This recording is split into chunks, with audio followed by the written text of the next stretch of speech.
America, 8.5 centuries ago. An incident takes place that will send shockwaves down through the ages. A murder, a series of brutal killings. In its wake, violence sweeps the land, and a civilization crumbles. Archaeologists have now uncovered a series of astonishing clues that may just tell us who was behind these bizarre murders, and were they cannibals?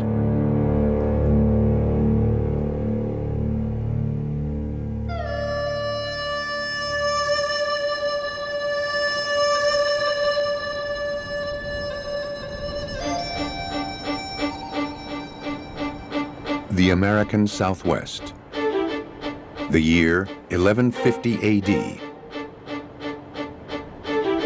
Centuries before the arrival of the first Europeans, darkness comes to a land of sand and stone.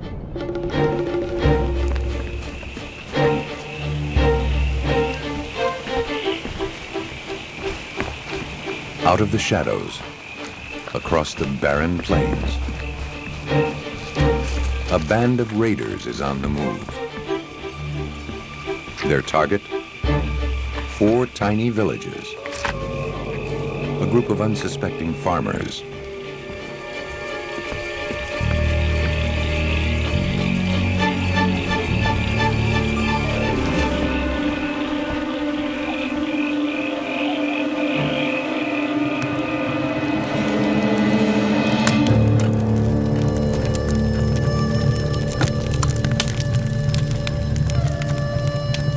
The identity of the murderers remains a mystery. What really happened that night?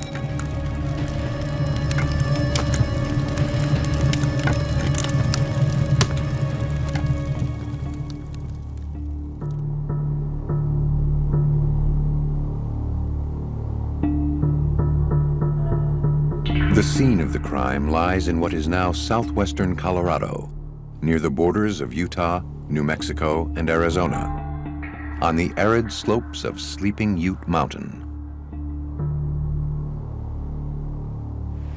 When the Ute Mountain tribe prepared to convert this land to farming in the early 1990s, federal law required an archaeological survey. The focus of the investigation was a dry floodplain called Cowboy Wash and a site designated 5MT 10,010.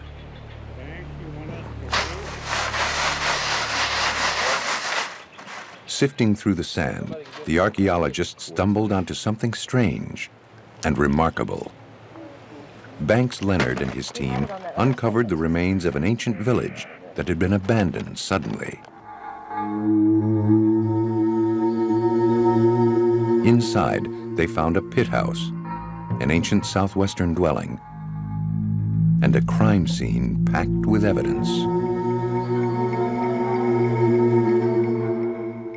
The first, I think, indication that maybe things were unusual at this site was on the floor. We found a fragment of an adult male human cranium sitting upside down directly on the floor, and next to it was the top vertebra from the neck.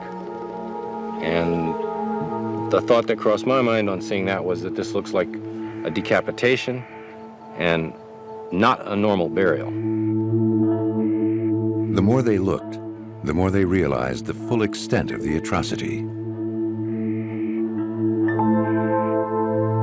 Later, when we excavated what's called the vent shaft of the structure, we found over 1,000 more fragments of human bone in a pile that would have been at the base of that vent shaft, as if they had been dumped into that structure from above. Very few of these bones were whole. Many of them were extremely fragmented, and some of them seemed to have been systematically broken. The bones told the story of a savage act. For archaeologist Pat Lambert, the challenge was to sort through the fragments.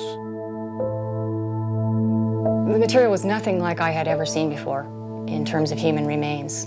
And so I just set about trying to identify all of the pieces, and there were over 1,000, and to try to put them back together to reconstruct the bodies. By reconstructing bodies, she hoped to reconstruct events, to find clues to what happened that night, the cause of all the carnage. The first clue, precise cut marks on the bones near the joints and tendons.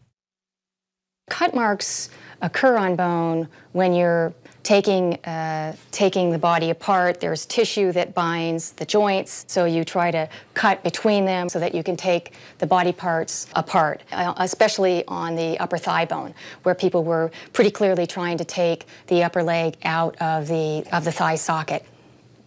The cut marks proved this was not the work of animal scavengers, but humans wielding stone tools, smashing limbs and removing flesh. Lambert concluded that all this happened right around the time of death. And so what I was seeing in these bones was the kind of fractures that you see in fresh bone, the spiral fracture, smooth margin. If you looked up towards the ends of the tubular long bones, they were sometimes peeled like a twig peels, like the bark on a twig peels. And that only happens when bone is really fresh. These killers worked fast, and they worked with a purpose. The bodies have been disarticulated, they've been cut apart at the joints, and the individual skeletal elements have been further broken down, maybe to break the body down, maybe to get into the marrow chamber. In some cases, there's burning on the bones, discoloration, browning or blackening from exposure to flames.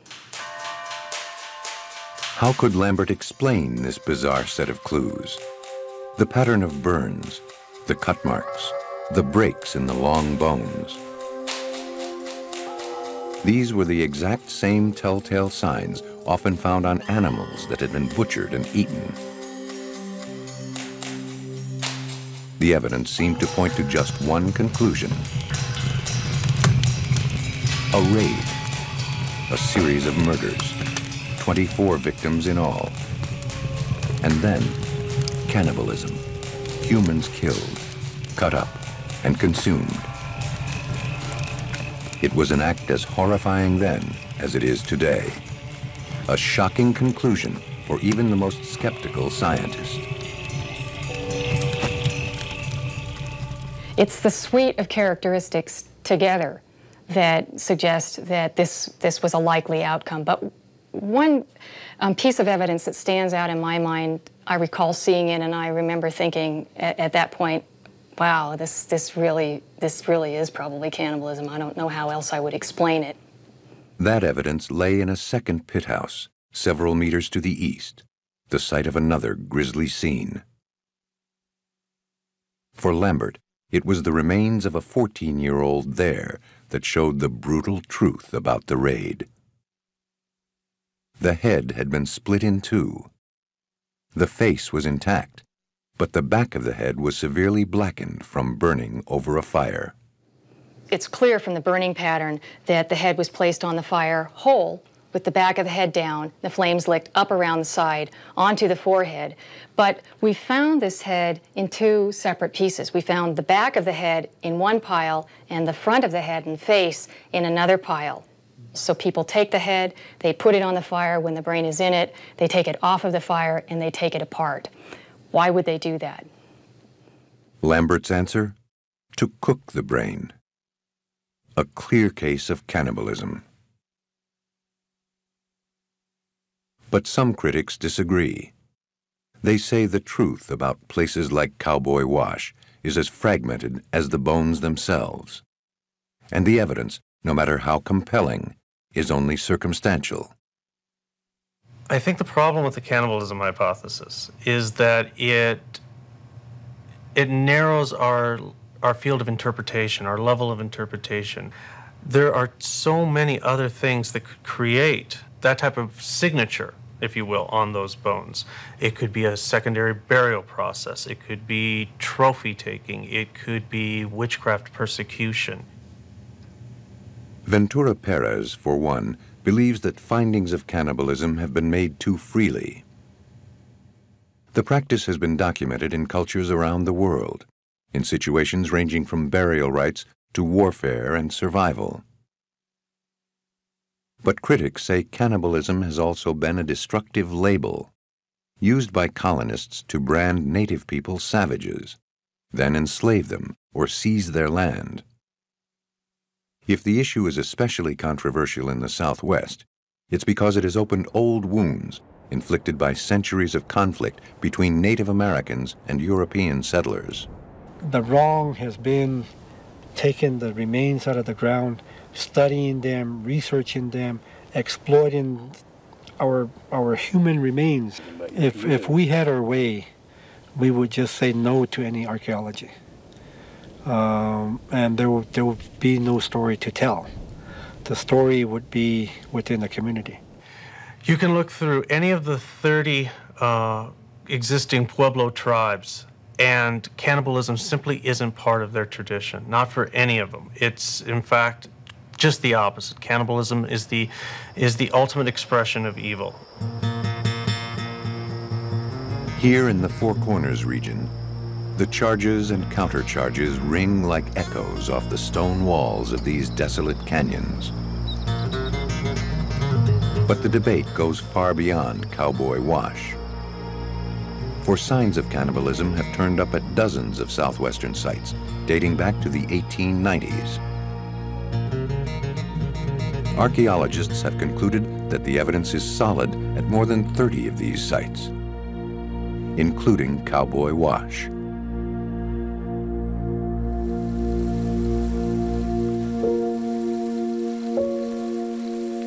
Today, the site of those villages, the site of the slaughter, lies beneath stalks of corn and alfalfa.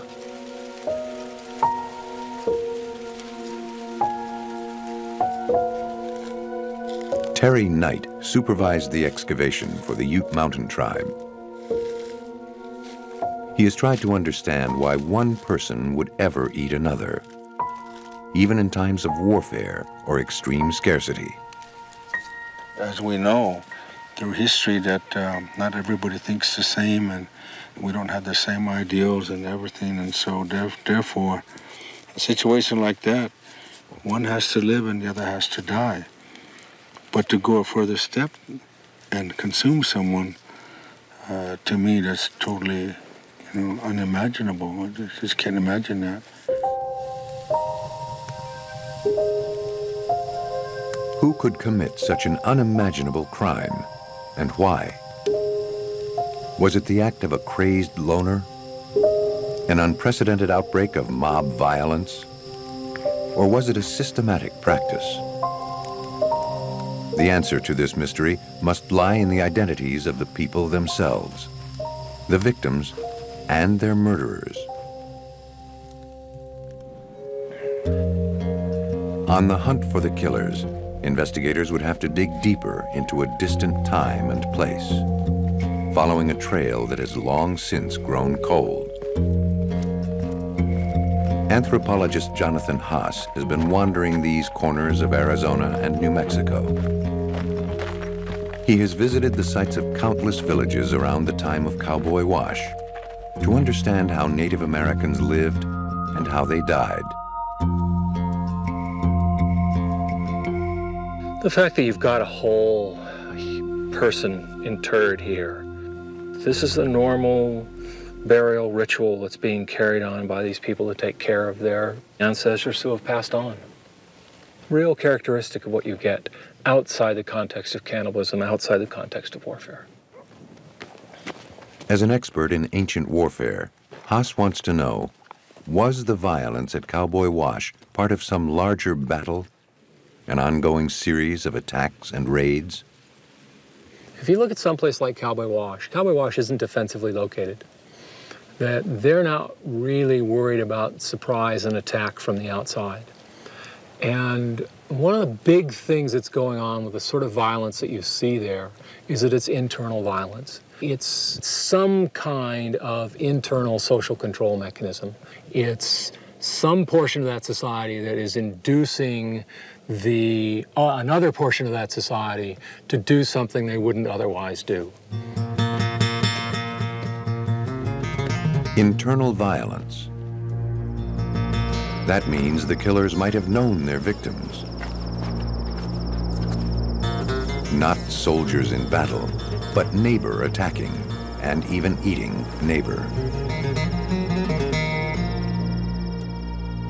Perhaps it was starvation that drove them to act. Yet tens of thousands had learned to live in these arid lands, surviving even when crops failed. So Haas and his colleagues began to rule out hunger. Instead, the search for answers would take them into different territory, into realms strange and haunting, into the dark logic of this savage raid.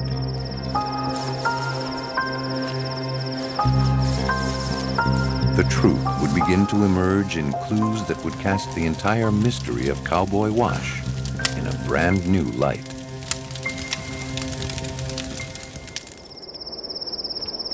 A raid in the night, a series of murders. As archaeologists reconstructed the events at Cowboy Wash, the evidence led them to some intriguing conclusions.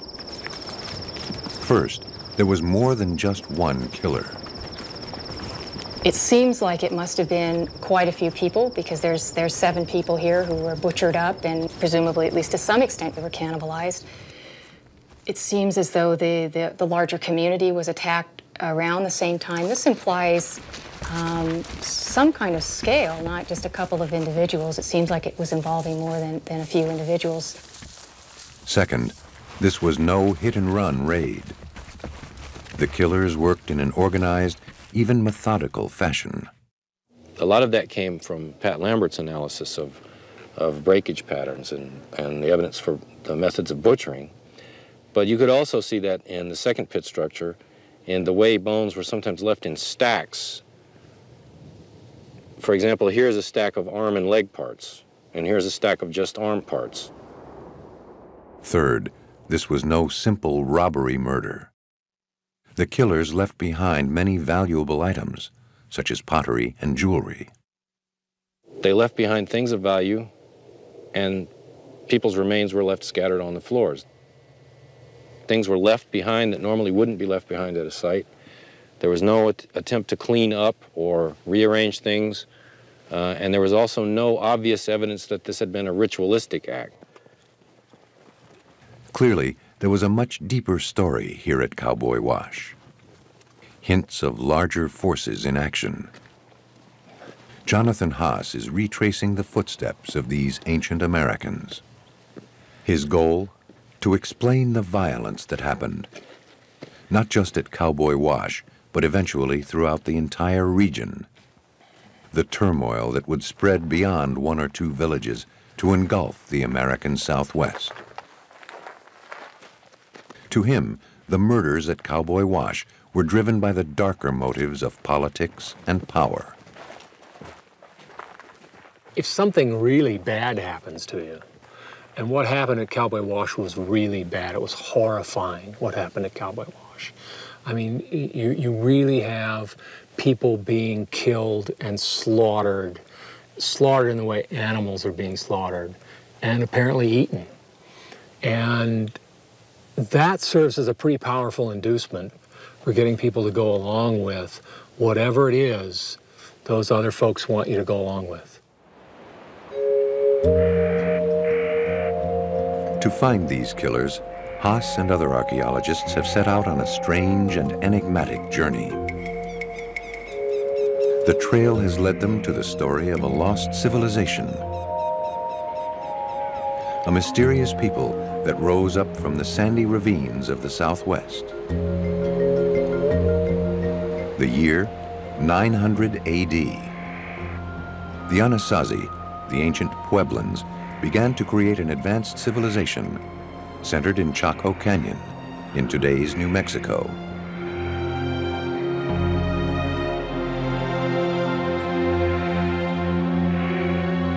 Chaco's influence extended to settlements 500 miles out across the desert.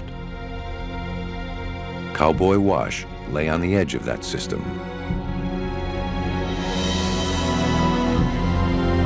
In Chaco itself, palaces were constructed, and enormous spiritual meeting places called kivas. Here was architecture on a scale never before seen in North America.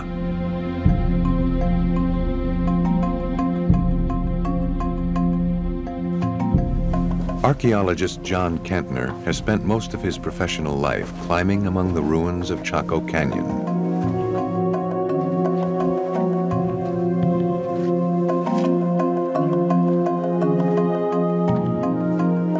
For him, the answer to the riddle of southwestern cannibalism can be found in the Chaco system itself, in its connection to the supernatural world.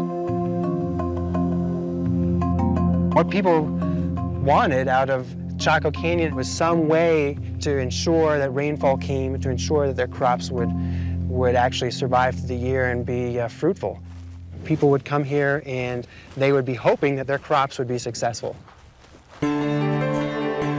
Chaco's leaders aligned their buildings to track the movement of the stars and the sun, and the changing seasons.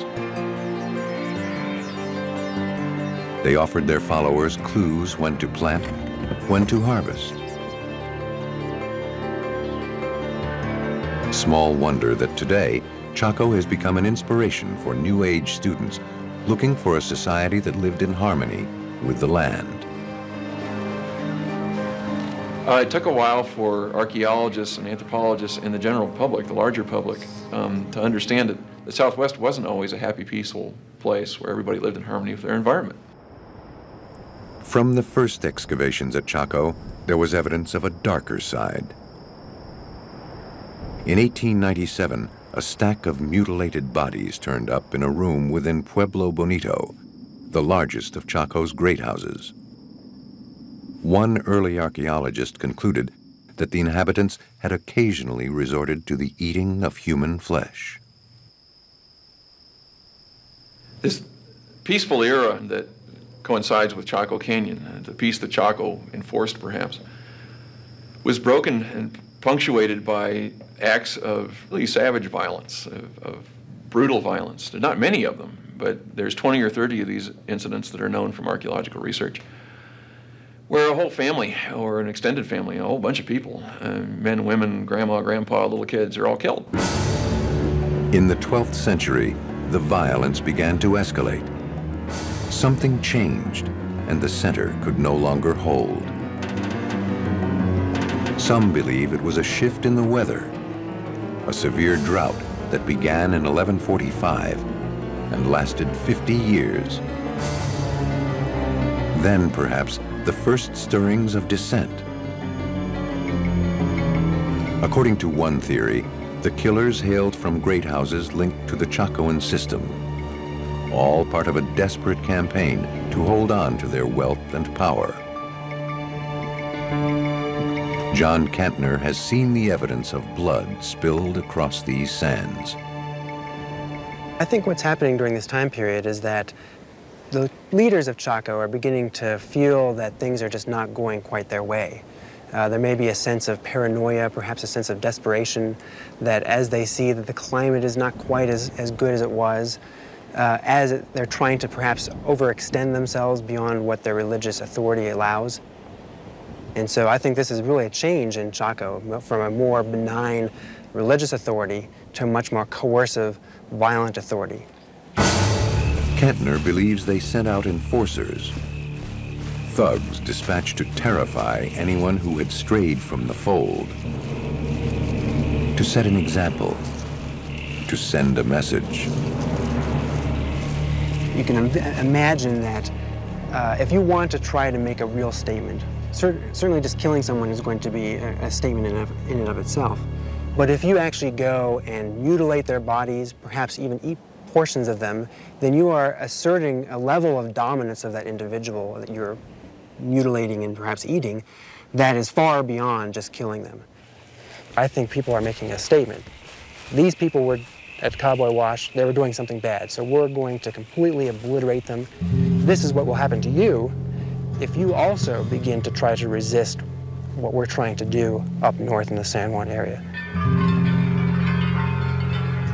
It was a message delivered with terrifying efficiency, a message that would be heard all across the Southwest. Repression, terrorism.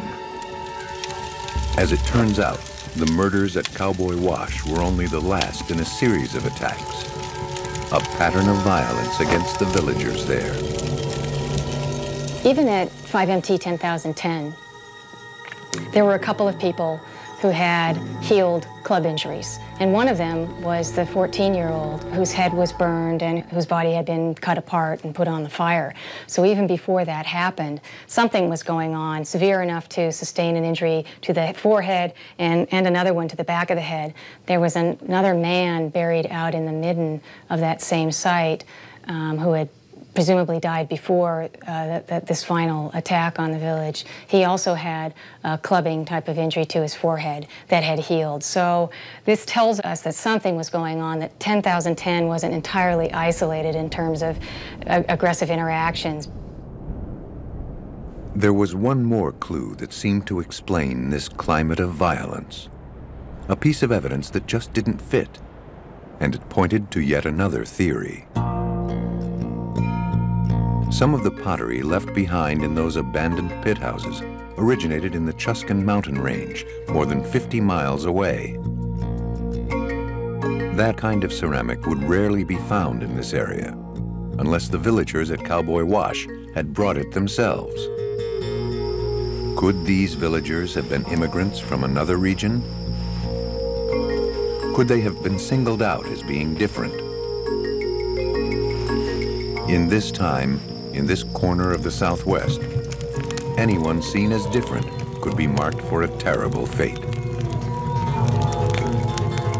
They were labeled witches and accused of bringing evil to the community, causing drought, illness, famine, through secret rites and supernatural powers. They would be dealt with swiftly and harshly.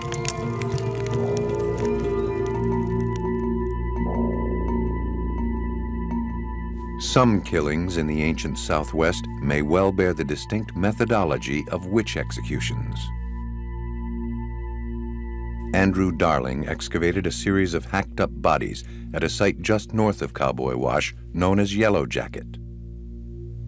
What I found in my research was that Pueblo people execute witches in very specific ways ceremonially, and witch execution includes the defleshing, cutting up, and burning of human bodies felt to be the bodies of witches. And this is the way you destroy a witch, because to kill a witch you have to not only kill the soul of the witch, but you have to destroy the body of the witch as well. So the long, protracted process of killing a witch is what I feel we were seeing on the floors of kivas and pit houses. Archaeologist Ventura Perez believes that while cannibalism may have occurred in a few rare cases, it doesn't explain most of the findings. Instead, he sees a ritual process. People accused, killed, then ceremonially chopped up. If you're trying to destroy that witch, the first thing you're going to have to do is disarticulate the witch, cut the witch up, and you're going to section that witch off.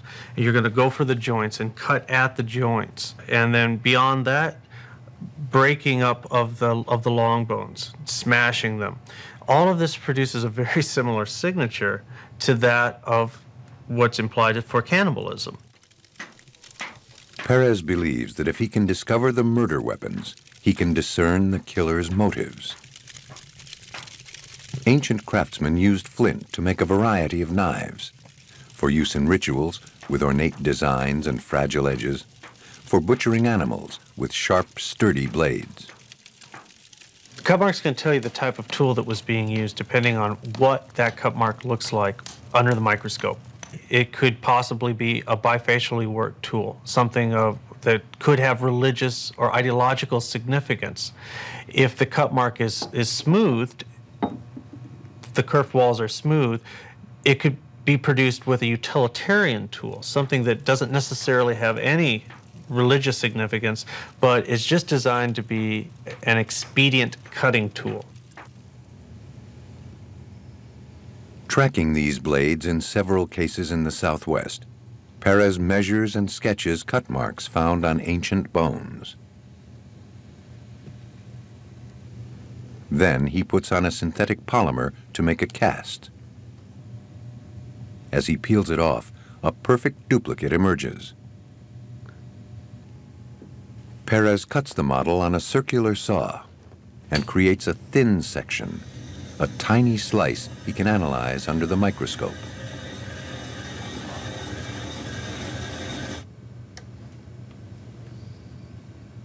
Here we have a cut mark on a human bone, and this bone has a signature that would be produced by a serrated or bifacially worked blade.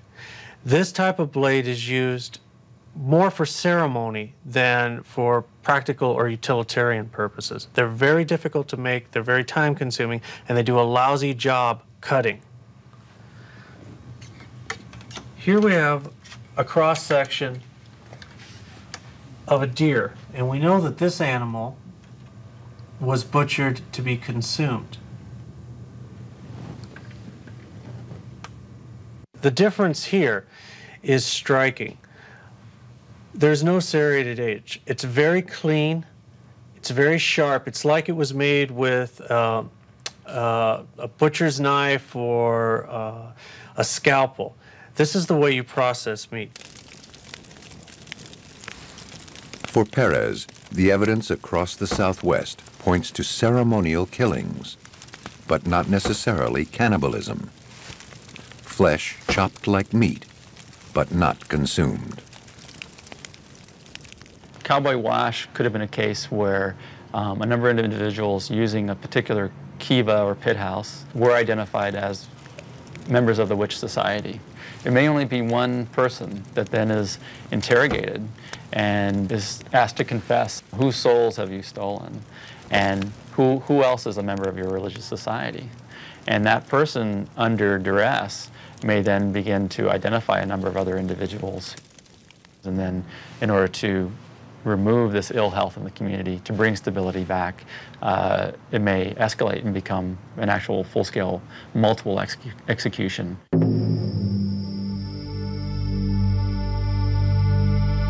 Was it witchcraft execution, or cannibalism, or both?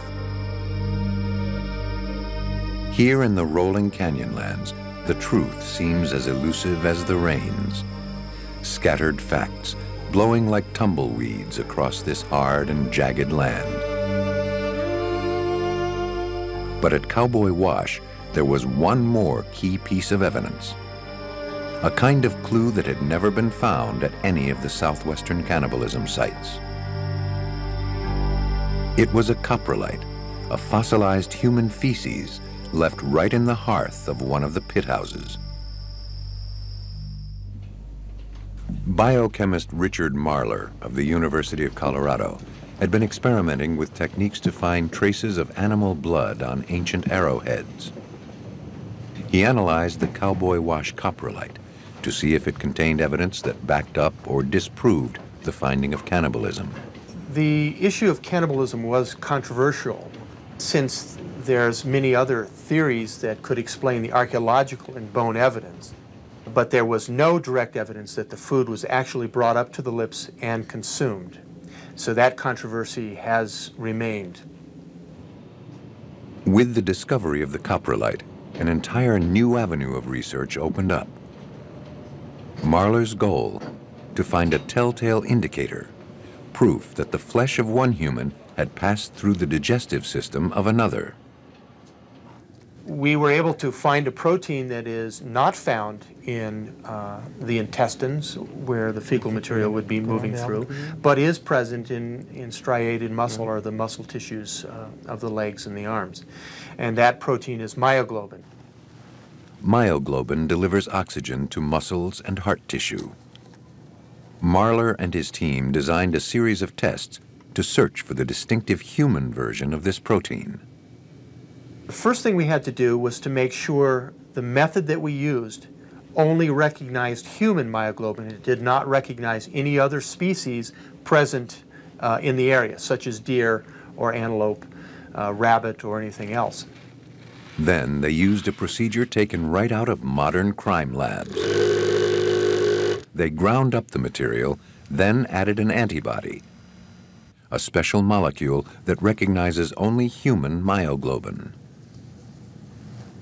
Yellow would be negative, no myoglobin. Blue would indicate that myoglobin was present. And blue turned up again and again. Myoglobin is normally never present in the fecal material. The only way it could be present in the fecal material is if somebody consumed it. To many archaeologists, this was definitive proof, the smoking gun. And Marler's study yielded still more evidence. Myoglobin on cooking pots found in one of the pit houses,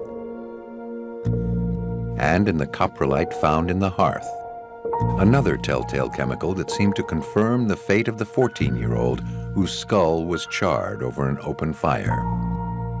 We were able to identify a brain-specific protein, a protein that was only found in the brain or in the spinal column, and never in the circulation and never in the fecal material. This protein, specific to human, was found in this coprolite. So not only did they consume muscle tissue, they also consumed brain tissue. I think it's important that it be retested from an outside lab.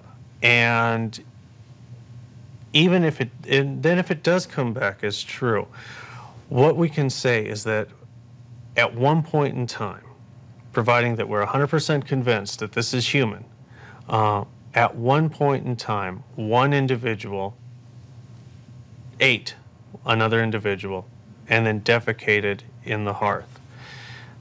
The mere fact that the fecal matter is found in the hearth in the kiva is yet, I would argue, another form of symbolic violence, and is far more interesting to me than whether or not somebody ate somebody. Cannibalism or not, what is certain is that the brutal acts at Cowboy Wash foreshadowed the coming of dark times. For the killers had little idea of the forces they would unleash.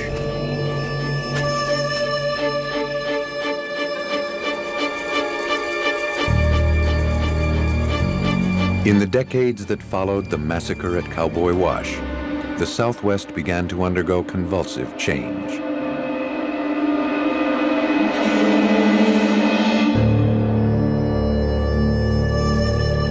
Half of the documented cases of cannibalism came within the next 25 years. It wasn't long until the Chaco system entered its death throes. Its great houses were now abandoned. Ironically, all signs of cannibalism soon disappeared, but out-and-out violence rose dramatically. When Chaco goes away, real warfare erupts, between villages. That central authority is gone, and the way they resolve their differences, and they have many at that point, is villages will whack villages, and coalitions of villages will gang up on another village, and you see these whole towns that are burned. Warfare, ritual killings, raids. Death stalked these sands in many guises. Jonathan Haas has been tracking the demise of southwestern society in Chaco's wake. This environment is a marginal environment in the best of times. There's never a lot of rain. And at about 1150 AD, you begin to see a shift in the environment. And the environment goes from one that is favorable to farming, particularly rainfall farming, to one that's not favorable to farming. So at around 1150, you move into a down cycle. And what's happening is that I'm getting malnutrition in the population. Children are dying. You get infant mortality. And so you and 8 other families get together, all the men in that family, and they raid that house to steal all their corn. And in the course of stealing their corn, Grandma gets killed. Because Grandma doesn't, Grandma's not going to let you steal the corn. And she can't run away, and Grandma gets killed. And you get corn, but you also get an enemy. And you then get into a wave of violence. So it starts small, but it builds over time. And you've got to move to someplace like this because the warfare very rapidly becomes endemic. And the entire region is undergoing conflict. By around 1250, you see warfare across the entire northern Southwest. It sweeps in like flames. Living in constant fear of attack, whole villages went looking for safe housing. Quite literally, they took to the hills, the craggy peaks of the Four Corners region. Recently, Haas discovered a network of defensive sites, 100 miles from Cowboy Wash in Arizona. A chain of fortifications looking out across the valleys.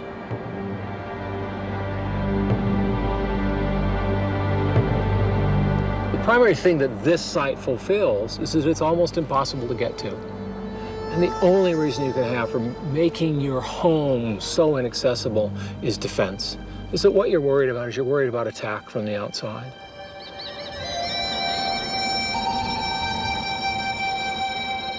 Not far away, to the east of Sleeping Ute Mountain, the Anasazi would take to sites set directly into the stone. The remarkable cliff dwellings of Mesa Verde.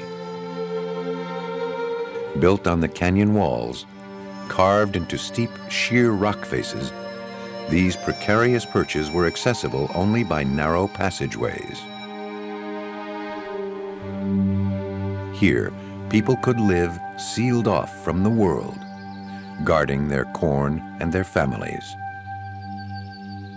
These dwellings were masterpieces of ancient engineering, houses of fear, born of terror. But as the terror of the times increased, many villagers weren't safe, even up in their fortified dwellings. Castle Rock was encircled by a series of protective walls. When archaeologists dug into the rubble at its base, they found evidence of a massacre. Over 40 people killed, their bodies piled into a kiva.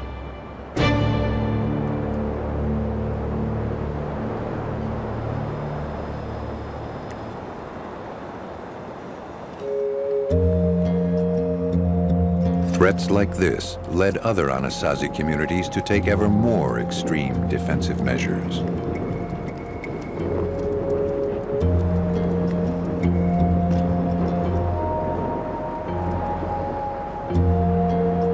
We're now at the base of the rock, the primary rock that the site sits on. And there's an 80-room pueblo sitting on top of that rock.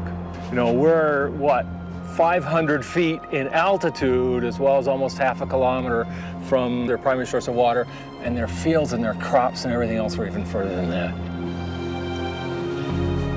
These are people who are terribly worried about their safety and their well-being, the safety of not only their food, but also their families, in order to move to someplace like this.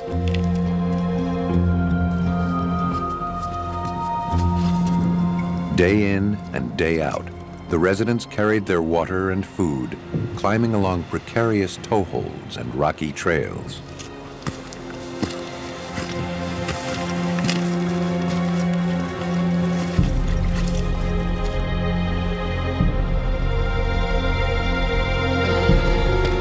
In Arizona, the mountaintop residences discovered by Haas were lined up across the mesas like great strings of watchtowers, each guarding its neighbors against surprise attack or an invasion from across the plains.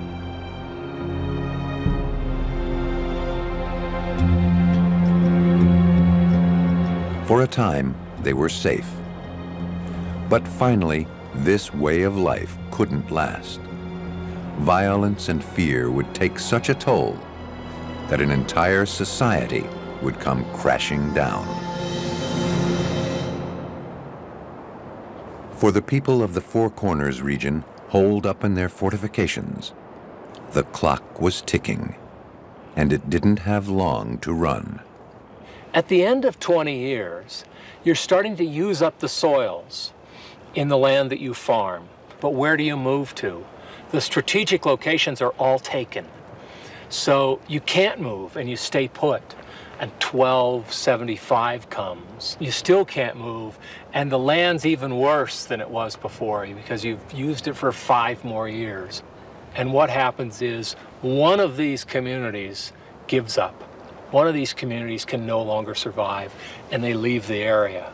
But what happens when they leave the area is that all the sites that are dependent upon them for that intervisibility network, the system collapses. And so it just takes 1 or 2 communities moving out after 35 years of living in one spot. 1 or 2 communities move out and the whole system collapses. And it's at that point that the Four Corners is abandoned. By 1286, 1290, there's nobody left here. Everybody's gone. And the only reason you explain everybody being gone is with systemic collapse.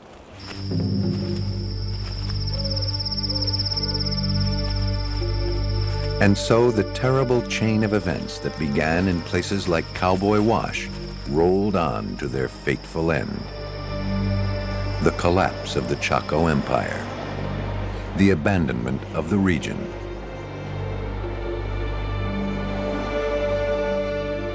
One of the research questions that we're still pursuing after all these years is the abandonment of the Four Corners, when tens of thousands of people leave between 1275 and 1300. And this is really unusual in human history, to have that many people leave altogether. Somebody decides this place is no longer working for us. Bad things are happening here. It's time to go. And this is the story that comes up again and again in Pueblo histories, is that portents, signs, events say, yeah, it's time to leave. The middle place has shifted. We need to be out of here and find it somewhere else. Back at Cowboy Wash, Terry Knight has reburied all the bones, laying to rest those who came before him to this dry and desolate land. As spiritual leader of his tribe, his job was to pay final respects to a people who were accorded no respect at the end of their lives. The poor farmers at Cowboy Wash. New excavations may one day shed light on their fate and the dark motives that drove the killers. Were they thugs on a witch hunt? Were they political terrorists? And why cannibalism? We may never know, for this barren land guards its secrets well. What happened at 5MT 10,010? What happened in the Cowboy Aztec Wash community? What happened in the Mesa Verde area? What was happening in the world at this time? We build these different levels of history, and all together they add up to a larger picture of what we are and what our past is. There is an old Navajo story that tells of evil that swept these Chaco lands. Something terrible happened here that threw the world out of balance. And perhaps it is true, for the terror at Cowboy Wash did prefigure the end of a civilization. Today, all that remains are scattered clues in the ancient buildings and the rocky soil. A tale of violence cut deep into the bone.